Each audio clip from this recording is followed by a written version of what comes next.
శ్రీ గురుచరిత్ర అధ్యాయం 15. శ్రీ గణేశాయ నమః. శ్రీ సరస్వత్యై నమః. శ్రీ గురుభ్యో నమః. సిద్ధయోగి ఇలా చెప్పారు. నాయన, కొద్ది కాలంలోనే శ్రీ గురుడి మహిమ అన్ని దిక్కులా వ్యాపించి సుదూర ప్రాంతాల నుండి కూడా ఎందరెందరో తమ కోరికలు నెరవేర్చుకోవడానికి ఆయనను దర్శించేవారు. వారిలో మంచి వాళ్ళతో పాటు భక్తుల వేషాలలో ఎందరో దుష్టులు కూడా ఉండేవారు. పూర్వం పరశురాముడు దుష్టులైన రాజులను ఓడించి సంపాదించిన భూమండలమంతా దాడమిచ్చేసి సహ్యాద్రి పర్వతానికి దక్షిణ దిక్కునున్న కొంకణ దేశంలో ఒకచోట తపస్సు చేసుకుంటూ ఉన్నాడు.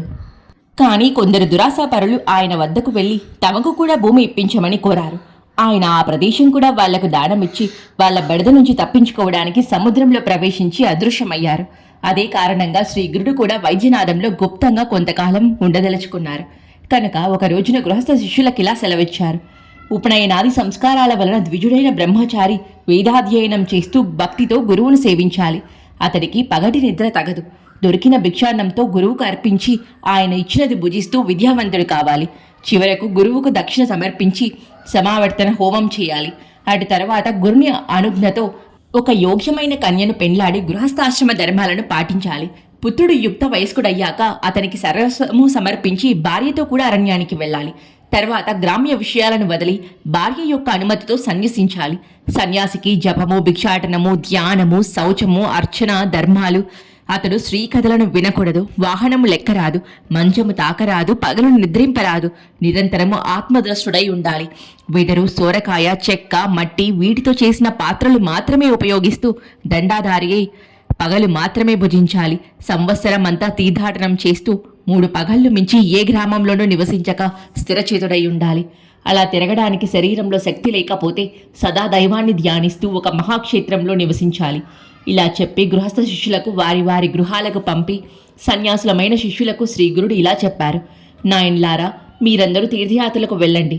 మీకు మరలా శ్రీశైలంలో బహుదాని నామ సంవత్సరంలో మా దర్శనం అవుతుంది అన్నారు.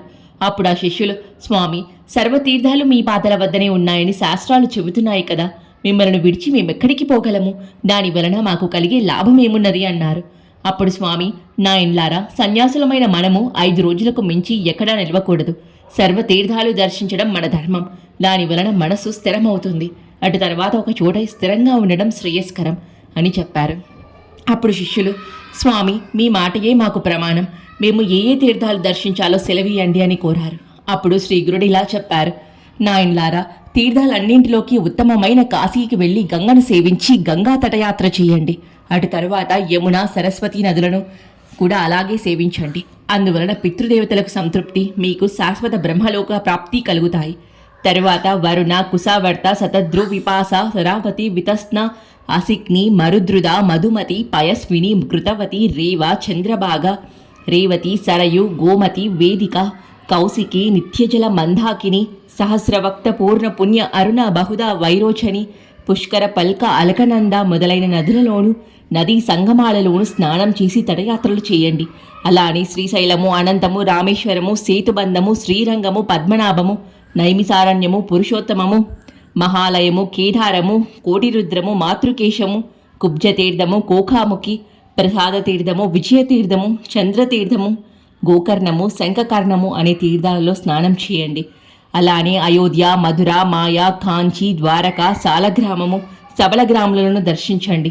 సవ్య మార్గంలో 3 సార్లు గోదావరి తటయాత్ర చేస్తే పాపాలన్నీ నశించి జ్ఞానం కలుగుతుంది. అలానే భీమేశ్వర, పంజర, కుశతర్పణ, పూర్ణ, కృష్ణవేణి, తుంగభద్ర, పంప, భీమా నదులకు తటయాత్ర చేయండి. హరిహర క్షేత్రము, పాండురంగ క్షేత్రము, మాతులింగము దర్శించండి. గాన్గాపురం ఉత్తమమైన క్షేత్రము. అక్కడ ఎన్నో తీర్థాలున్నాయి. అచ్చటి దేవతలు సులభంగా వరాలిస్తారు. అక్కడ భీమా, అమరజా నది సంగమం ఉన్నది. అచ్చటి అశ్వత్థ వృక్షము సాక్షాత్తు కల్పవృక్షమే. దానికి ఎదురుగా నృసింహ తీర్థము, దానికి తూర్పున పాపనాశ తీర్థము, దాని ప్రక్కనే రుద్రపాద తీర్థము, చక్ర తీర్థము, తర్వాత కోటి తీర్థము, మన్మథ తీర్థము ఉన్నాయి. అక్కడనే కల్లేశ్వరుడు ఉన్నాడు. గంధర్వపురము సాటి లేని సిద్ధభూమి కనుక అక్కడ అనుష్ఠానం చేస్తే అతి త్వరగా అభిష్టాలు నెరవేరుతాయి. తుంగభద్ర నదుల సంగమము, మలపహా సంగమము, నివృత్తి సంగమము దర్శించండి.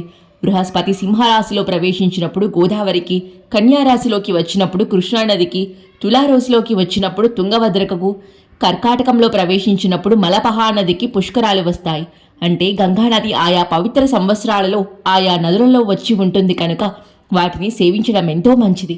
అలానే ఆయా నదులు సముద్రంలో కలిసే చోట స్నానం చేయడం వలన ఎంతో పుణ్యం వస్తుంది. కుంభకోణము, కన్యాకుమారి, మత్స్యతీర్థము, పక్షితీర్థము, ధనుష్కోటి, కోల్హాపురము, కరవీరము, మహాబలేశ్వరము దర్శించండి. పిల్లవటి, వరుణా సంగమము, కృష్ణా తీరంలోనున్న ఋష్యాశ్రమము దర్శించండి.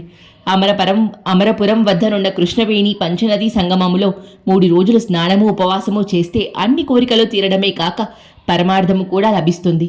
యుగాలయము, శూర్పాలయము, కపిలాశ్రమము, కేదారము, పిఠాపురము దర్శించండి. అక్కడ శ్రీ దత్తాత్రేయ స్వామి ఉన్నారు. తర్వాత మణిగిరి, వృషభాద్రి, కళ్యాణ నగరము, అహోబిలము దర్శించండి.